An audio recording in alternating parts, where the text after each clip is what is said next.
Movie के start में Ronan एक यूट्यूब वीडियो के जरिए लोगों को बता रही है कि 6 साल पहले मैंने गलती से मदर बुद्धा के रिचुअल को खराब कर दिया था। साथ ही हर चीज की वीडियो भी रिकॉर्ड की थी, जिसकी वजह से वो लोग जो इस रिचुअल से जुड़े हुए थे या जिन्होंने रिचुअल की वीडियो देखी थी सभी कर्स्ड हो गए, यानी उन पर शराप आ गया। इसी वीडियो में रोनन सबको अपने मॉम डैड के एक्सीडेंट की वीडियो भी दिखाती है, जहां एक्सीडेंट के बाद उसके डैड ने किसी मंत्र को पढ़ते हुए खुद ही अपने आप को मार दिया। एक्सीडेंट की वजह भी उनकी लापरवाही नहीं थी, बल्कि उन्होंने भी बुद्धा रिचुअल से जुड़ी वीडियो देख ली थी और कर्ज की वजह से वो दोनों ही मर गए। उनके मरने के बाद रोनन ने ये बुद्धा रिचुअल की वीडियो 2 पुलिस ऑफिसर्स को दिखाई, जिन्होंने भी इस वीडियो को देखने के बाद अपने आप को शूट करके मार डाला। ये दिखाने के बाद रोनन कहती है कि मैं ये सब आपको इसलिए बता रही हूँ कि अब मेरी बेटी भी इस कर्ज का शिकार हो गई है और उसे कर्ज से बचाने के लिए मुझे आपकी मदद की जरूरत है। वो आप स्क्रीन पे एक सिंबल लगाते हुए अपने साथ सबको एक खास मंत्र पढ़ने को कह रही थी। सीन कट होकर अब हमें कुछ हफ्तों पहले का सीन दिखाया जाता है, जब रोनन अपनी बेटी टोटो को लेने के लिए एक फॉस्टर होम में गई थी। असल में टोटो जब पैदा हुई तो रोनन की दिमागी हालत कुछ ठीक नहीं थी। इसी वजह से डॉक्टर्स ने उसकी बेटी की कस्टडी उसे नहीं दी। रोनन का एक बड़ी साइकियाट्रिस्ट ने इलाज किया था, जहाँ रोनन ने उन्हें बताया कि मेरी ये अजीब हालत तब से ऐसी है जब मैंने बुद्धा के टेम्पल में एक ऐसी टनल को खोलने की गलती की थी जिसके अंदर किसी का भी जाना मना था। उसने वहाँ एक वीडियो भी बना ली थी जिसे जो भी देखता है कर्स्ड हो जाता है। डॉक्टर पूछती है कि अगर जो तुम कह रही हो वो सच है तो सबसे पहले तुम्हें और तुम्हारी बेटी को मरना चाहिए था, जो उस वक्त पैदा भी नहीं हुई थी। और मैं उस वीडियो को देख चुकी हूँ जिसे तुम शराब कह रही हो। मुझे तो अभी तक कुछ नहीं हुआ। मुझे लगता है कि तुमने उस सारे इवेंट को अपने दिमाग पर हावी कर लिया है। जिसके जवाब में रोनन ये कहकर बात खत्म करती है कि मैं बस इतना चाहती हूँ कि जिसको इस शराब की कर्ज का जितना नॉलेज होता है वो उतनी ही जल्दी मर जाता है। रोनन ने डॉक्टर को ये नहीं बताया था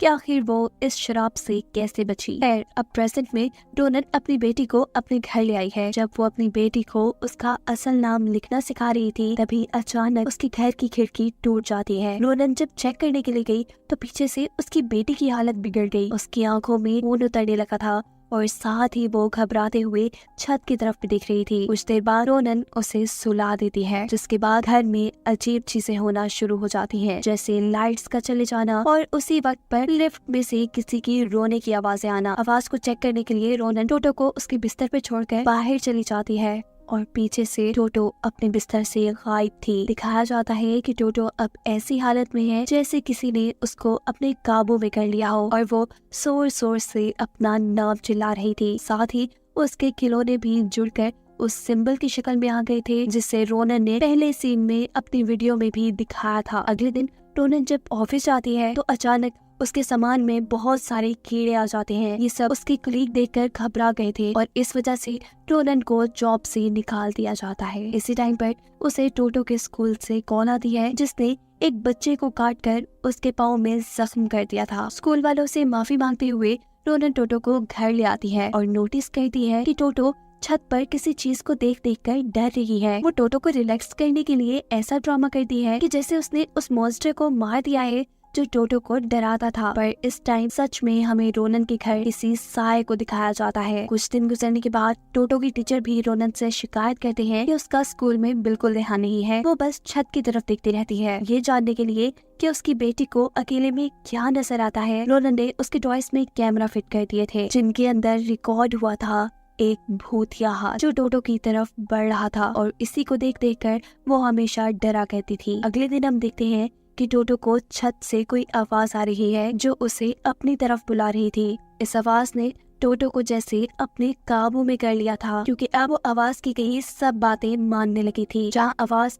जब उसे छत से नीचे जंप करने को कहती है तो टोटो ने बिना सोचे समझे ये भी कर दिया। लेकिन हैरानकुन तौर पर अगले ही पल वो सही सलामत वापस खड़ी थी। बस फर्क इतना था कि अब उसके हाथ में एक चाकू भी था।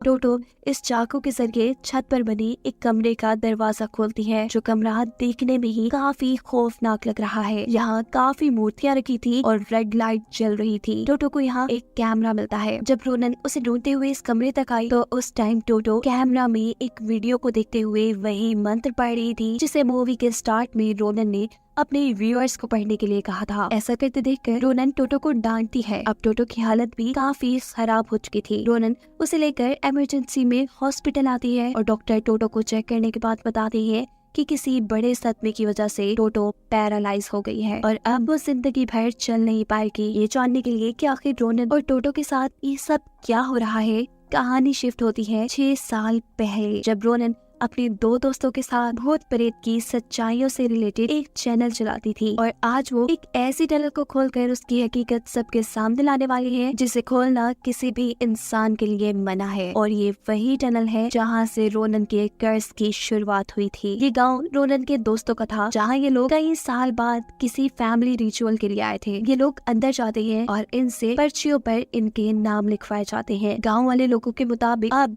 इन तीनों के नाम मदर बुद्धा को गिफ्ट कर दिए गए थे और बुद्धा को ये सब पसंद आया था। ये बताया था यहाँ बैठी एक छोटी लड़की ने, जिसे इन लोगों के मुताबिक मदर बुद्धा ने अपने मैसेजेस इन तक पहुँचाने के लिए चुना है। यहाँ मौजूद बूढ़ी औरत रोनन से कहती है कि अब क्योंकि तुम अपना नाम बुद्धा को दे चुकी हो तो इसलिए तुम इस नाम को असल दुनिया में यूज नहीं करोगी। साथ में ये भी कि तुम्हारी जो बेटी पैदा होगी तुम्हें उसे भी मदर बुद्धा के लिए सैक्रिफाइस करना पड़ेगा। इन सारी बातों से रोनन काफी घबरा जाती है और टॉम उसे समझाता है कि इन लोगों की बातों पर ध्यान न दो, हम बस अपना मिशन पूरा करते ही यहाँ से निकल जाएंगे। इन्हें यहाँ एक टनल की वीडियो बनानी थी। ये एक टेम्पल के करीब जाकर देखते हैं कि गाँव के कुछ लोग रिचुअल परफॉर्म कर रहे थे। यहाँ मदर बुद्धा की सिलेक्ट की हुई लड़की भी है और ये लोग वही मंत्र पढ़ रहे हैं जो मूवी में बार बार हमने सुना है। रोनन के साथ ही ये सब चुपके से रिकॉर्ड करने में लग जाते हैं और बुद्धा की लड़की इनको देख लेती है। ये पकड़े जा चुके हैं। ये लड़की इसकी सजा में रोनन को लेकर एक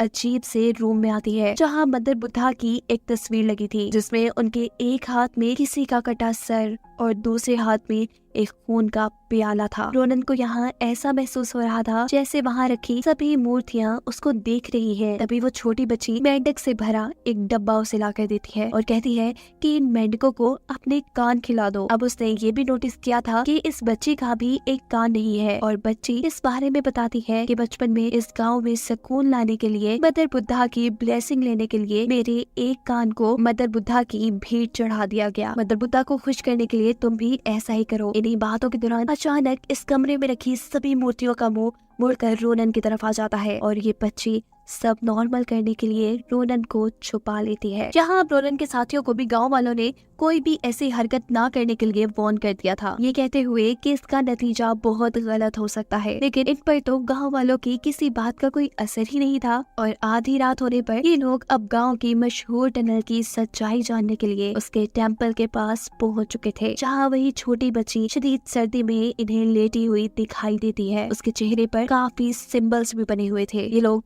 अब फाइनली टनल का दरवाजा तोड़ चुके थे, जो कहते ही उन्हें बेशुमार बच्चों के रोने की आवाज़ें सुनाई देने लगती हैं और अब तो रोनन की तबीयत भी खराब होना शुरू हो गई है। इसलिए रोनन को छोड़कर उसके दोनों साथी टनल के अंदर जाते हैं और कुछ ही देर बाद उनकी जोरदार चीख रोनन को सुनाई पड़ती है। अचानक रोनन का एक साथी ये चिल्लाते हुए बाहर आ जाता है कि हमें यहाँ नहीं जाना चाहिए था, टनल को नहीं खोलना चाहिए था। रोनन का हस्बैंड टॉम अभी भी टनल के अंदर ही था, जिसे चेक करने के लिए रोनन वो टनल में जाती है, पर अब बहुत देर हो चुकी थी, वो मर चुका था।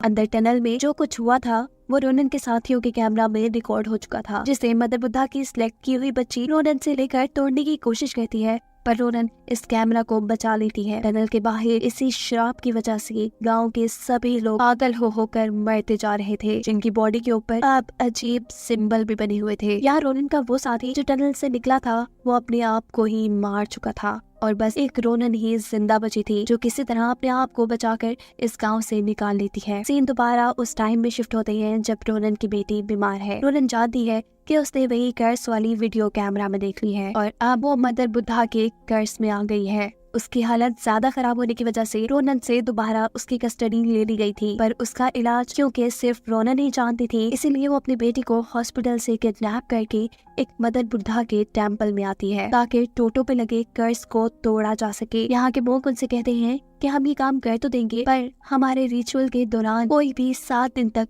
टोटो को कुछ नहीं खिलाएगा। अगर उसने कुछ खा लिया तो रिचुअल का असर उल्टा हो जाएगा और सब खत्म हो जाएगा। इस टाइम तो रोनन मान जाती है, लेकिन 3 दिन गुजरने के बाद जब टोटो की हालत काफी खराब हो गई थी, उसकी बॉडी पर होल्स हो रहे थे, ऐसे जैसे उसकी बॉडी सड़ रही हो। जब भूख के मारे वो चिल्लाने लगती है तो रोनन को तरस आ जाता है और वो उसे पाइनएप्पल खिला देती है। उसके ऐसा करने पर टोटो की हालत और भी ज्यादा बिगड़ जाती है, जिसे लेकर वो फौरन टेंपल में आती है। तो मोंग की असिस्टेंट उसे कहती है कि तुमने जो किया बहुत गलत किया, तुम्हें उसे कुछ नहीं खिलाना चाहिए था। अब भुगतो जो हो रहा है। दिखाया जाता है कि मोंग की मौत हो चुकी है और कुछ ही देर में असिस्टेंट की बॉडी भी सड़कर वो भी मर जाती है। अपनी बेटी को रोनन हॉस्पिटल ले जाती है, जहां उसे मालूम हुआ है कि टोटो अब कोमा में जा चुकी है। टोटो के फोस्टर होम वाले डैड टोटो से काफी प्यार करते थे। रोनन उनको टोटो पे आए सारे कर्ज की कहानी बता चुकी थी और वो अब इस सब का हल निकालने के लिए कैमरा में मौजूद वीडियोस देखने के बाद वो कुछ सर्च करके रोनन को बताते हैं कि बुद्धिज्म में जो प्रे करने के लिए साइन बनाया जाता है उसका मतलब है कलेक्ट करना, दुआएं यानी ब्लेसिंग्स इकट्ठी करना, और उसका ही उल्टा साइन ये लोग वीडियो वाले रिचुअल में भी बना रहे थे, जिसका मतलब है कर्स यानी शराब को फैलाना। और जो गांव वालों के मुंह पर मरते वक्त सिंबल्स थे वो भी एक राइटिंग है, जिसे ट्रांसलेट यूनान के एक मोंक ही कर सकते हैं। दिखाया जाता है कि जैसे जैसे ये लड़का कर्स का पता चला रहा था, उसकी तबीयत बिगड़ती जा रही थी, पर उसने हार नहीं मानी थी और वो यूनान के मोंक के पास पहुंच चुका था। कर्स के बारे में सभी कुछ जानने के बाद जब वो ये बताने के लिए रोनन को कॉल करता है तो उस वक्त उसे छत पर कोई अजीब चीज दिखाई देती है। वो खुद को संभाल नहीं पाता, वो इतना पागल हो जाता है कि अपना सर टेबल से मार मार कर अपने आप को जान से खत्म कर देता है। यानी रोनन ने डॉक्टर को सही बताया था, जो जितना इस कर्स के बारे में जानेगा वो उतना ही जल्दी मर जाएगा। खैर नेक्स्ट सीन में एक अजीब काम ये हुआ है कि काफी सालों बाद हॉस्पिटल के बाहर उस बच्ची को देखा गया है जिसे मदर बुद्धा ने सिलेक्ट किया था। ये बच्ची उसी हॉस्पिटल के बाहर थी जिसके अंदर टोटो एडमिट थी। उसके मुंह पे बहुत से सिंबल भी बने हुए थे, जिसकी खबर को न्यूज पे भी चलाया जाता है। सीन यहाँ से कट होता है और अब हमें मूवी के स्टार्टिंग सीन को दिखाया जाता है, जहाँ अपने यूट्यूब चैनल के जरिए रोनन लोगों से बात कर रही है और अपनी बेटी को ठीक करने के लिए वो सबकी मदद मांग रही है, ये कहते हुए कि मेरा बोला हुआ मंत्र आप लोग भी पढ़े। जिसके बाद वो अपने व्यूअर्स को दिखाने के लिए एक वीडियो चला देती है। ये वही वीडियो है जो रोनन के साथियों ने टनल के अंदर रिकॉर्ड की थी। अब फाइनली हमें ये देखने को मिल रहा है कि उस टनल में आखिर है क्या। इस टनल में बहुत से मिरर्स के साथ इंसानी गोश्त, बाल और दांत रखे थे। साथ ही मदर बुद्धा और उसके बच्चों की मूर्तियां भी यहाँ थी। एक दरवाजे के पीछे से इन्हें काफी सारे बच्चों की रोने की आवाजें आ रही थी और दरवाजे पर वही मंत्र लिखा था जिसे मूवी में बार बार सुनाया गया है। ये लोग आगे बढ़ते हैं, उस दरवाजे को खोलकर उन्हें यहाँ मदर बुद्धा की एक बहुत बड़ी मूर्ति देखने को मिलती है, जिसके चेहरे को लाल कपड़े से ढका गया था। ये कवर उतारकर मदर बुद्धा की शक्ल टॉम देख लेता है और दर्द से चिल्लाता है। टॉम का भाई जब उसे देखने के लिए यहाँ आता है तो उसके चेहरे के साथ उसकी पूरी बॉडी सड़ चुकी थी और साथ ही टॉम अजीब तरीके से अपने भाई पर अटैक कर रहा था। टॉम से बचते हुए ये लड़का यहाँ से बाहर निकल जाता है और टॉम खुद ही अपने आप को मार लेता है। ये सारा सीन और वीडियो यही खत्म हो जाती है, जिसके अगले सीन में हम उसी मदर बुद्धा की लड़की को देखते हैं जो हॉस्पिटल में है। रोनन उसके पास जाकर उसका एक कान काट लेती है, क्योंकि वो अब खुद अपनी बेटी का कर्ज हटाने का प्लान कर रही है। रोनन ने इस लड़की का कान मदर बुद्धा को खुश करने के लिए काटा है। अपनी बेटी की कस्टडी फोस्टर होम में देने के बाद वो अपनी बॉडी पर बहुत से मंत्र लिखती है और उस लड़की का कान लेकर के बाद अब वो उसी टनल में आई है जहाँ वो 6 साल पहले आई थी। अब यहाँ सब कुछ बिखर चुका था। वो यहाँ मौजूद हर मिरर को तोड़ने के बाद यहाँ सभी चीजों को सही तरीके से लगाने लगती है। दिखाया जाता है कि इस दौरान वो अपने चैनल पर लाइव थी। इस टनल में काम करने की वजह से उसकी बॉडी सड़ने लग गई थी और वो अब लोगों से यानी अपने व्यूअर्स से कहती है वो मंत्र पढ़े और वो सिंबल याद करें जो मैंने आपको दिखाया था। जिसके बाद वो अपने व्यूअर्स के लिए यहाँ यूनानी मोंक की एक वीडियो चला देती है। वीडियो में मोंक बता रहे हैं कि वो मंत्र जो ये लोग पढ़ रहे हैं वो ब्लेसिंग यानी दुआ नहीं है बल्कि एक श्राप है। मदर बुद्धा के मजहब में माना जाता है कि श्राप को जितना ज्यादा फैलाया जाएगा उसका असर शराबी इंसान पर से कम होता रहेगा और जो भी वो शराबी मंत्र पढ़ रहा है वो ये कह रहा है कि अब से मेरा नाम मदर बुद्धा का हो गया है और साथ ही ये भी कि कर्ज को आगे बढ़ाने की जिम्मेदारी मैं ले रहा हूँ ताकि ये कर्ज उस इंसान को नुकसान ना पहुँचाए। और जो सिंबल रोनन बार बार मूवी में दिखा रही थी वो इसी कर्ज को बड़े पैमाने पर फैलाने के लिए है। मदर बुद्धा का चेहरा इस कर्ज को बहुत जल्दी फैलाता है, इसीलिए उस चेहरे को ढांप कर रखा जाता है। मोक ने ये सारी बातें रोनन को उस वक्त बताई थी जब वो प्रेग्नेंट थी। जिनी उसे सब पहले से ही पता था। वो सभी लोगों को वीडियो के जरिए मंत्र पढ़ने का इसलिए कह रही थी ताकि उसकी बेटी के ऊपर से कर्ज खत्म होकर बाकी लोगों में ट्रांसफर हो जाए। यहाँ तक कि 6 साल पहले उसने अपने ऊपर से भी कर्ज खत्म करने के लिए बहुत से लोगों के साथ अपने माँ बाप की भी जान ले ली थी, उन्हें कर्ज वाली वीडियो दिखाकर। आखिर में मोक वाली वीडियो चलाने का मकसद रोनन का ये था कि सभी लोग अब अपने ऊपर आने वाले इस कर्ज को जान लें और इससे बचने की तैयारी कर ले। मोक वाली वीडियो खत्म होने के फौरन बाद रोनन अपनी आंखों पर पट्टी बांधकर मदर बुद्धा की मूर्ति का ढका चेहरा खोलकर उसके सामने कैमरा कर देती है ताकि श्राप जल्दी फैले और उसकी बेटी ठीक हो जाए। मदर बुद्धा की शक्ल सच में बहुत ही ज्यादा खौफनाक थी। वहाँ मुंह की जगह एक टनल थी, गोश्त से बनी एक टनल जिसके अंदर बहुत सारे सुराख थे, ऐसे जैसे गोश्त सड़ रहा हो और इसमें कीड़े पड़ जाए। रोनन के इस मदर बुद्धा के चेहरे को खोलने की वजह से उसकी भी मौत हो गई थी, पर उसकी ये सारी मेहनत बेकार नहीं गई क्योंकि कहानी के आखिरी सीन में हमें दिखाया जाता है कि उसकी बेटी बिल्कुल ठीक हो चुकी थी। कर्ज आगे लोगों पर ट्रांसफर हो गया था और उसकी बेटी पर से कर्ज का असर खत्म हो गया था, जिसे दिखाते हुए ये कहानी यहाँ खत्म हो जाती है।